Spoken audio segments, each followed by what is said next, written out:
Jadi ibu-ibu dan bapak-bapak yang dirahmati oleh Allah, gereja bukannya tidak tahu bahwa umat Islam diharamkan mengucapkan selamat Natal. Mereka tahu, tapi justru mereka menghendaki umat Islam ini melanggar akidahnya. Dengan cara yang halus seperti itu, umat Islam banyak yang terpancing. Maka ada kemudian umat Islam yang dari kelompok Islam liberal mengatakan umat Islam mengucapkan selamat Natal nggak apa-apa, karena menurut mereka saat itu umat Islam mengucapkan selamat atas lahirnya Nabi Isa alaihissalam. Ini kelompok jil beranggapan seperti itu. Di sisi yang lain ada kelompok juga di sisi yang lain mengucapkan selamat Natal berarti mengucapkan selamat atas lahirnya Tuhan Yesus. Ini sudah jelas merupakan suatu pelanggaran akidah. Yang kedua, kalau sampai kemudian dikatakan bahwa tidak mengucapkan selamat atas lahirnya Yesus dengan kapasitas Tuhan, tapi dikatakan mengucapkan selamat atas lahirnya Nabi Isa, inilah merupakan suatu jebakan mereka. Di mana gereja pun sekarang ini sudah mulai menggunakan istilah-istilah bukan lagi Natal, tapi dengan istilah Maulid Nabi Isa alaihissalam. Ini jebakan mereka. Maka apakah benar bahwa Nabi Isa itu lahirnya 25 Desember? Ini yang saya kupas dalam buku saya. Kita umat Islam mengetahui bahwa Rasulullah SAW lahirnya persis 12 Rabiul Awal. Maka kalau dikatakan 25 Desember kelahirannya Nabi Isa, apa betul seperti itu? Tahun kemarin di televisi kita, di salah satu stasiun televisi, sudah ada pendeta yang menerima pertanyaan, karena saat itu dialog interaktif, menerima pertanyaan, apa benar Yesus dilahirkan 25 Desember? Ternyata pendeta yang satu itu menjawab tidak. Nah, apakah kemudian pada tahun ini nanti mereka juga akan berani untuk menyampaikan bahwa sebetulnya yang terjadi tidak seperti itu, bahwa Natal ini bukan kelahiran Nabi Isa? Ibu-ibu dan bapak-bapak yang dirahmati oleh Allah, kita telaah dulu siapa yang sebenarnya lahir 25 Desember. Menurut buku yang saya tulis ini, jelas-jelas sekali dipaparkan bahwa yang diperingati tanggal 25 Desember itu adalah kelahirannya Dewa Matahari. Nah, mengapa Dewa Matahari kemudian dipakai sebagai peringatannya kelahirannya Nabi Isa yang oleh mereka disebut Yesus? Peristiwanya ketika rakyat Romawi masih beragama politisme paganisme. Hal ini berlangsung sampai abad keempat, di mana suatu bukti sejarah Kaisar Konstantin yang memimpin konsili Nizea yang diadakan di kota Nizea, maka disebut konsili Nizea. Konsili adalah konferensi atau bahasa lain muktamar. Ini bahasa Latin Romawi. Konsili Nizea yang diadakan pada tahun 325 Masehi melantik Yesus menjadi Tuhan. Jadi Konstantin melantik Yesus menjadi Tuhan, yang saat itu sebelumnya Yesus tidak pernah dinyatakan sebagai Tuhan. Dan sampai hari ini pun kalau ibu dan bapak mencermati seluruh Bible, tidak ada satu kalimat pun yang menyatakan Yesus sebagai Tuhan. Dia tidak pernah menyatakan sembahlah aku Tuhanmu. Hal itu tidak pernah terjadi. Kenapa? Karena fakta memang mengungkap, sejarah mengungkap Yesus dipertuhankan untuk pertama kalinya tahun 325 Masehi, dan yang melantik adalah Kaisar Konstantin. Nah, Kaisar Konstantin melantik Yesus menjadi Tuhan, memimpin konsili. Saat itu agamanya Konstantin belum Katolik. Jadi saat itu gereja masih ada satu saja, yaitu gereja Katolik. Belum pecah. Nanti pada abad pertengahan baru pecah, Katolik pecah menjadi Katolik dan Protestan. Jadi saat itu gereja yang ada hanya Katolik. Konstantin belum Katolik, dia masih politisme paganisme. Ketika terjadi kemelut pada Imperium Romawi, di mana Imperium Romawi hampir mengalami kepunahan, maka mereka pun mencari penyebabnya, para pembesar mencari penyebabnya. Apa penyebabnya? Maka saat itu kekaisaran menengarai penyebabnya adalah berbagai macam sembahan-sembahan yang mereka punyai tidak mampu mempersatukan bangsa Romawi. Jadi artinya agama mereka yang ada dianggap tidak kondusif. Maka kemudian Kaisar Romawi menerima masukan, karena dia pun sendiri telah melantik Yesus sebagai Tuhan. Dia menganggap keterangan-keterangan dari Paulus dan anak buah Paulus mengatakan ini ada sebuah agama yang mampu mempersatukan rakyat.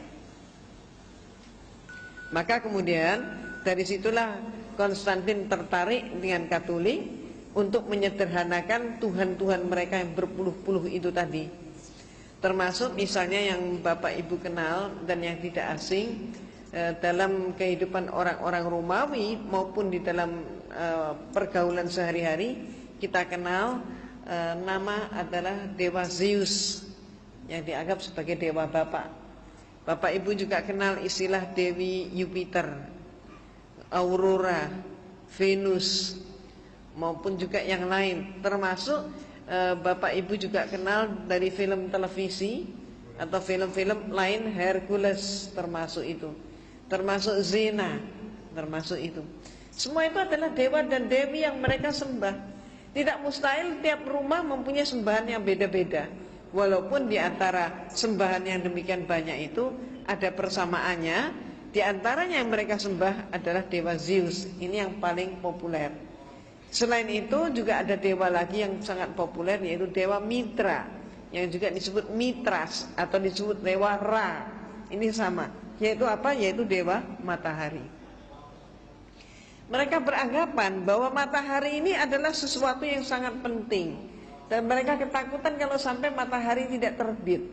Maka mereka menyembah matahari yang lahirnya oleh mereka ditempatkan setiap kali titik balik matahari. Jadi matahari mencapai titik balik selatan, berakhirnya musim dingin, masuk ke musim semi. Saat itulah mereka memperingati lahirnya Dewa Matahari, yang persis pada saat itu jatuhnya ditempatkan tanggal 25 Desember.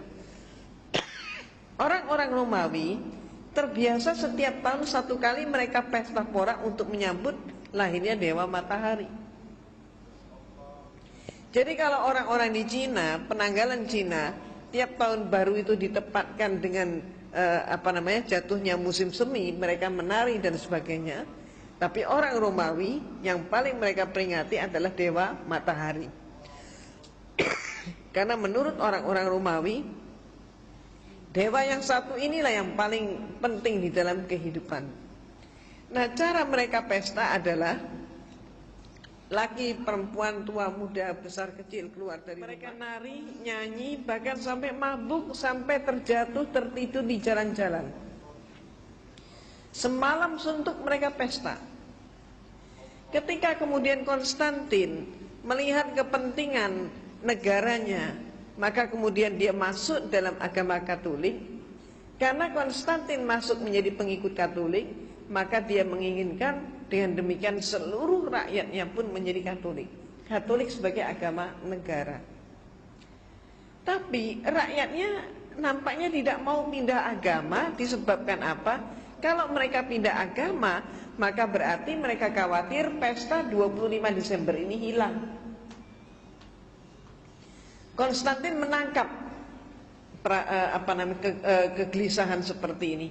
Maka cepatlah kemudian dia menyatakan, rakyatku, dia umumkan, pesta 25 Desember tidak akan hilang, justru akan dilestarikan. Karena Yesus lahirnya pada tanggal 25 Desember. Karena Yesus lahirnya 25 Desember menurut Konstantin, maka rakyatnya berpikir lebih jauh lagi. Oh, kalau begitu Yesus adalah anaknya Dewa Matahari. Ini oleh mereka diiyakan juga. Iya, betul katanya. Maka berbondong-bondonglah seluruh rakyat Romawi masuk ke agama Katolik. Ini sejarahnya. Maka sejak saat itu pula, maka seluruh patung-patung dewa matahari diubah namanya menjadi patung Yesus. Demikian pula kalau bapak-bapak ibu-ibu cermati itu di apa namanya, di patung-patung itu kan seringkali ada bulatan di belakang kepala. Itu simbol apa itu sebenarnya? Simbol dewa matahari. Simbolnya matahari. Di salib itu, di belakang kepala salib itu kan juga ada bulatan atau kadang ada sinar, kan begitu. Sinar atau bulatan apa? Matahari. Nah, sejak saat itulah dipakai.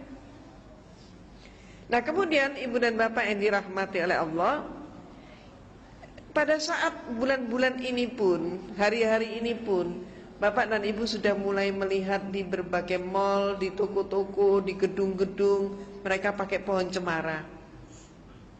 Kemudian hiasannya bagus sekali. Betul kan? Menarik sekali. Ada kemudian pakai pohon cemara penuh dengan salju. Terus kemudian ada kandang domba. Ada palungannya, di situ Yesus lahir. Ada lagi yang dengan memperagakan gua, Yesus lahir di dalam gua. Jadi sebetulnya yang mana yang benar? Yesus lahir di bawahnya pohon cemara, atau lahirnya di kandang domba, atau lahirnya di dalam gua? Yang benar yang mana? Belum lagi nanti ada hiasan Sinterklas, pakai kijang kencana itu kan. Jadi yang mana ini yang benar? Nah, ternyata ibu-ibu dan bapak-bapak yang dirahmati oleh Allah, di dalam Bible, di dalam kitab suci mereka, di situ ada 4 buah Injil di dalamnya, yaitu karangan Matius, Markus, Lukas, Yohanes. Yang memuat peristiwa tentang lahirnya Yesus hanya ada 2 Injil, yaitu Matius dan Lukas. Di dalam buku saya pun saya kutip dengan persis seksama apa kata Matius dan apa kata Lukas. Maka menurut informasi mereka, Matius dan Lukas yang sama-sama menyatakan mendapatkan firman Tuhan, sama-sama menyampaikan firman Tuhan, tapi banyak yang kontradiksi. Kontradiksinya antara lain, yang satu menyatakan Yesus lahirnya di zaman Kaisar Agustus, yang satu menyatakan Yesus lahirnya di dalam pemerintahan Herodes Agung. Konsekuensinya berarti perbedaan pendapat di antara mereka ini berarti mempengaruhi penentuan tahun 1 Masehi sebagai tahun kelahiran Nabi Isa. Dengan arti kata lain, tahun Masehi yang sekarang ini dipakai oleh umat manusia di dunia ini, termasuk kita juga pakai, yang katanya sekarang adalah tahun 2003 Masehi, ternyata salah hitung. Jadi Dionysius lah saat itu yang diperintahkan untuk membuat penanggalan, ternyata salah ngitung. Cuman kesalahan yang dilestarikan. Sementara kita sendiri punya tahun baru Hijriah, tapi seringkali nggak hafal kita tahun berapa sekarang. Ya paling cuman berapa orang yang tahu, nggak semuanya. Nah, ya kalau kita semua tahu, alhamdulillah. Nah, oh baru Idul Fitri ya, karena baru Idul Fitri jadi masih ingat. Karena baru kirim kartu ya, alhamdulillah. Nah, ibu-ibu dan bapak-bapak yang dirahmati oleh Allah, ada hal yang sama juga informasi Lukas dan informasi Matius. Samanya apa? Kedua mereka menyatakan Yesus lahir di malam hari. Ketika bintang gemerlapan, dan saat itu gembala menggembalakan ternak mereka ke padang rumput tengah malam. Nah, maka informasi ini coba kita analisis. Kalau dikatakan Yesus lahirnya tengah malam, bintangnya gemerlapan, kemudian gembala menggembalakan ternak ke padang rumput tengah malam, itu artinya musim apa? Nggak mungkin salju ya. Nggak mungkin salju kan? Maka kalau tidak ada salju, kenyataannya mengapa semua hiasan yang ada memakai salju? Betul kan? Ya. Jadi kalau bintangnya gemerlapan, nggak mungkin salju turun. Itu pertama. Nah, yang kedua, Dikatakan gembala mengembalakan ternak mereka ke padang rumput tengah malam katanya. Kalau kenapa gembala kok digembalakannya tengah malam? Kenapa tidak siang hari? Lembur. Katanya lembur saat itu belum dikenal. Kenapa? Ya kalau mereka menggembalakannya di pagi hari, siang hari, mereka tidak tahan dengan apa? Sengatan matahari di musim panas. Maka mereka menggembalakannya justru di malam hari saat musim panas. Tapi kalau musim dingin menggembalakan di malam hari, beku mereka. Jadi berarti itu saat musim panas. Perhitungan peredaran bulan, waktu, dan musim tidak mungkin saat itu terjadinya di dalam bulan Desember. Nah, sehingga pertanyaannya, siapa sebenarnya yang mereka peringati? Dan nantinya ketemu yang mereka peringati sesungguhnya adalah dewa matahari. Itu sebabnya maka kitab Yahudi mengatakan Yesus lahirnya di dalam bulan Elul. Nah, bulan Elul itu kapan? Bulan Elul itu antara Juli September, bukan Desember. Kalau kitab suci Al-Quran, maka kita simak bersama firman Allah di dalam surat Maryam. Dikatakan dalam surat Maryam bahwa Nabi Isa alaihissalam dilahirkan oleh ibunya di bawah pohon korma. Ketika pohon korma berbuah dengan lebat, maka pangkal korma digoyang, buah korma pun berguguran. Ini musim apa? Musim korma berarti musim panas. Jadi alhamdulillah ibu dan bapak, bulan Agustus yang lalu saya mendapatkan anugerah dari Allah, saya bisa berumroh. Nah, maka ketika mengadakan perjalanan ke Sharjah, maka di sana saya masuk sebuah museum. Di halaman museum itu ada pohon korma yang berbuah lebat. Dan saat itu di Saudi memang banyak sekali pohon korma yang buah kormanya pun berguguran di sekitar pohon itu. Sedang musim buah korma, pas panasnya pun sedang luar biasa. Pas panas-panasnya, antara saya di sana saat itu antara 40-50 derajat. Panas sekali. Dan kami semua yang mengunjungi museum itu dipersilahkan oleh penjaga untuk memetik buah korma dari pohonnya sendiri. Bagi orang Indonesia ini suatu yang sangat langka.